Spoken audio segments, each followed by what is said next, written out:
December was filled with some interesting reads, including horror, holidays, and a little bit of holiday horror. My first read was Frankenstein. I've been wanting to read it for a long time, but I was definitely pushed to read it with the new movie coming out, which at this point I have now also seen and thought was great. But I really enjoyed this. Frankenstein ended up being a 5-star read for me. I was surprised by a lot of the story based on all of the adaptations and references I'd seen before. My next read is where we mix holiday and horror together. I read Gremlins, which was an interesting read simply because it's a book that was written from a screenplay rather than the other way around, which tends to be the direction things go.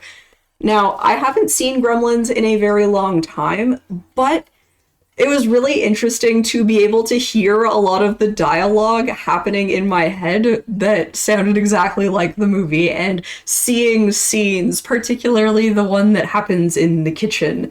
So that was a really interesting read too. And then finally, I read one novella from Christmas Revels, called The Black Beast of Belterre, and I did really enjoy it. This was probably the first purely romance story that I've read, at least in recent recollection.